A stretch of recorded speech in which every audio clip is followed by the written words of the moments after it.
Hello दोस्तों, स्वागत है आपका मेरे चैनल में अंजू गार्डनिंग में। दोस्तों, आज जिस प्लांट के बारे में मैं आपको जानकारी दूंगी उसका नाम क्रोटन है। ये आप सामने ही देख रहे हैं, इसको बेंगलोरियन क्रोटन के नाम से जाना जाता है। आप नीचे इसकी देखिए, पत्तियां हरी हैं, ऊपर से फिर ये रंग बिरंगी हैं। दोस्तों, ये बहुत ही लो मेंटेनेंस प्लांट है। अब कई लोग पूछते हैं कि ये क्रोटन प्लांट जो है हमारा, ये आउटडोर है या इंडोर है। देखो, ना तो ये आउटडोर प्लांट है ना ये इंडोर प्लांट है। ये बरामदा, जहाँ पे भी हमारी बालकनी होती है ना, उस पे हम इसको रखते हैं। क्योंकि बालकनी और बरामदे में क्या होता है, वो छज्जा होता है तो उसमें धूप तो आती है ना, 2 घंटे की छनी छनी धूप, वो ही इस प्लांट के लिए ज़रूरी है। तो इसको बरामदा प्लांट कहेंगे हम। इसको ये नहीं कहेंगे ये हमारा इंडोर प्लांट है या आउटडोर प्लांट है। दोस्तों, इस प्लांट को के लिए कुछ बातें जो लोग हमें बताते हैं कि ये सुनने को मिलती है कि जैसे ही हम इस प्लांट को लगाते हैं, ये पौधा मतलब मुरझा जाता है, गिर जाता है, और उसकी जो पत्तियां होती है ना, वो उसका जो रंगत है वो ऐसे ग्रीन ग्रीन हो जाता है। तो कारण ये होता है, अगर हम इस प्लांट को बिल्कुल धूप की रोशनी से हटके इसको अंदर रखेंगे तो इसकी जो पत्तियां है ना, बिल्कुल हरी हो जाएंगी। अब जैसे ये पत्ती है, इसमें आपको ये पैचेस दिख रहे हैं, बिल्कुल ये पैचेस दिख रहा है, और इसमें यही देखिए ये रंग दिख रहे हैं ना, लाल लाल। इसको छनी हुई धूप मिलती रहेगी ना तो इसका रंग बरकरार रहेगा। अगर जैसे ही आप इसको बिल्कुल अंधेरे में, बिल्कुल इसको रोशनी से हटके रखेंगे तो ये सारा पूरे जो पौधे की जो शोभा है, इसकी रंगत, वो सब गायब हो जाएगी। तो अच्छा यही है, आप इसको छनी छनी धूप की रोशनी में रखें। अगर मान लो आपने सजाने के लिए अपने घर के अंदर रखना है तो 2 दिन रखिए घर के अंदर, फिर तीसरे दिन इसको बाहर धूप की थोड़ी थोड़ी इसको रोशनी दिलाते रहिए। दिलाने से ये होगा कि इसकी जो पत्तियां हरी नहीं होगी और इसका जो रंग है वो बरकरार रहेगा। दोस्तों, अब गार्डनिंग की वीडियो बनाते बनाते मैं आपसे एक दिल की बात ये कहूँ, गार्डनिंग करना कितना अच्छा एक काम है। अगर आप स्ट्रेस में होते हैं, आपको एंजाइटी है, अगर ये आप गार्डनिंग करते हैं तो वो सारा जो ध्यान है आपका दूसरी बातों से हटकर, सारी नेगेटिविटी से हटकर इस पर आ जाता है, और आपको अपने पौधों को की ग्रोथ देखकर उसको खुशी मिलती है। जो हमारा स्ट्रेस है वो सब दूर हो जाता है। और गार्डनिंग एक एक्सरसाइज भी है। अगर आप कैलोरी काउंट करेंगे ना, आप गार्डनिंग कीजिए सुबह सुबह मॉर्निंग में 7 बजे से शुरू होकर 8 बजे तक गार्डनिंग करें, 1 घंटे कीजिए। आप अपनी स्मार्ट वॉच से आप अगर आपका कैलोरी काउंट करेंगे ना, कम से कम आपकी 600-700 कैलोरी वैसे ही कम हो जाएगी।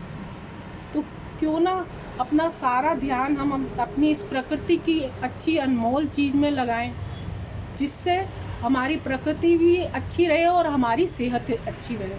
सेहत अच्छी है तो सब कुछ है। और दोस्तों, फिर अब आए हम अपने टॉपिक पे, क्रोटन प्लांट के बारे में। दोस्तों, इसका जो जिस भी कंटेनर में इस प्लांट को लगाएं तो उसका नीचे से होल है ना, अच्छी तरह से होना चाहिए। कई बार क्या होता है, जो पानी की जो निकासी है वो अच्छे से नहीं होती, पानी ऊपर ही ऊपर ब्लॉक हो जाता है और पानी की जो जड़ें हैं वो गलने लगती हैं। और इसकी जो पत्तियां, जो लोग कहते हैं कि इसकी पत्तियां बहुत पीली पड़ जाती, पीली इसलिए पड़ती हैं या तो हम ज़्यादा पानी दे देते हैं या तो बिल्कुल पानी नहीं दे रहे। तो एक मिडिल पानी देना है कि मिट्टी थोड़ी सी हल्की हल्की गीली हो और तब पानी दे दे। और देखिए, और इसको आप इस तरह से शावरिंग कराते रहिए। इसको नहलाना इसको बहुत पसंद है। इसके अगर आप इस तरह से इसको नहलाएंगे तो जैसे किसी के चेहरे में खुशी दिखती है ना, वैसे आपको क्रोटन प्लांट के जो चेहरे पे है ना, वो आपको खुशी दिखेगी। इनको मतलब नहलाना, और ह्यूमिडिटी इसके अंदर बहुत ज़रूरी है। अब तेज़ धूप लग रही हो ना, आप किसी छज्जे वगैरह के नीचे रख दीजिए, जिससे इसकी पत्तियां हैं वो गिरेगी नहीं। बार बार इसको शिफ्ट मत कीजिए। शिफ्ट करने से भी क्या है, ये पौधा ना स्ट्रेस में आ जाता है। क्योंकि पौधे को भी, अगर ये पौधे भी झुंड में रहते हैं, हम इसको एकदम से अलग हट के रख देंगे ना तो ये भी उदास हो जाते हैं, तो उदासी इनके चेहरे पे इस तरह से दिखती है, इनकी इसकी पत्तियाँ नीचे से ऐसे ढलक कर गिर जाती हैं। तो जब भी, और इसके अंदर दोस्तों जो कीड़े दूसरे पौधों में लगते हैं ना, वही कीड़े इन्हें में मिली बग्स और एक स्पाइडर नाम का कीड़ा इस प्लांट में ज़रूर लगता है। आप इसके लिए इस तरह का जो नीम ऑयल है, आप एक ढक्कन लेकर और उसको 1 लीटर पानी में एक ढक्कन डाल के थोड़ा सा उसमें सोप का फोम बनाकर वो डालकर इस पर छिड़काव कर सकते हैं, जिससे इस पर कीड़े लगेंगे नहीं। और इसके साथ साथ दोस्तों इसकी जो पत्तियां हैं उस पर इस तरह का, अगर आप ये दवाई छिड़केंगे ना तो नीचे भी छिड़के, ये नहीं है कि आप सिर्फ ऊपर ऊपर पत्तियों में छिड़क रहे हैं, तो नीचे भी, क्योंकि कीड़ा जो है वो नीचे की तरफ पहले स्टार्ट होता है लड़ना। अगर आपके पास नीम ऑयल नहीं है ना दोस्तों, तो आप आसपास कहीं नीम का पेड़ लगा हो ना, उसकी नीम की पत्तियां तोड़कर लाइए और उसको पानी में उबाल कर 1 गिलास पानी रह जाए ना उसका, तो उसको एक बाल्टी में डालकर आप सभी पौधों के अंदर उस पानी को दे सकते हैं।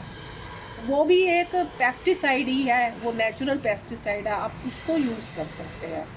मिट्टी को थोड़ा थोड़ा गीला रखिए। जब भी इसकी मिट्टी बनाने लगे ना, इसमें आप 50% गार्डन सॉइल बनाएं और 40% 30% कंपोस्ट और 10% आप उसके अंदर वो रेत या कंस्ट्रक्शन की जो रेतीली मिट्टी होती है वो इसके अंदर डालें, तो ये प्लांट अच्छे से सरवाइव होता है। तो आपको ये शिकायत करने की मौका नहीं मिलेगा कि हमारा क्रोटन प्लांट बढ़ नहीं रहा।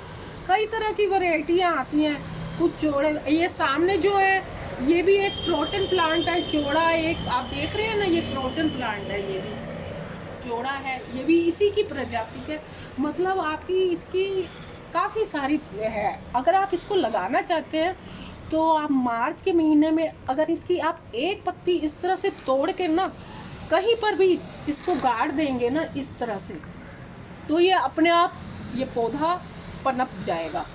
और प्रूनिंग जो इसकी कटिंग आप मार्च में कर सकते हैं, जितना आप इसकी कटिंग करेंगे ये इतना अच्छा बुशी बनेगा। बस आप इन्हीं बातों का ध्यान दीजिए, क्रोटन प्लांट आपकी बगिया की सुंदरता को बढ़ाता रहेगा, घर की सुंदरता को भी बढ़ाता रहेगा। आशा है क्रोटन बेंगलोरियन प्लांट के संबंध में मेरी आपको ये जानकारी पसंद आई होगी।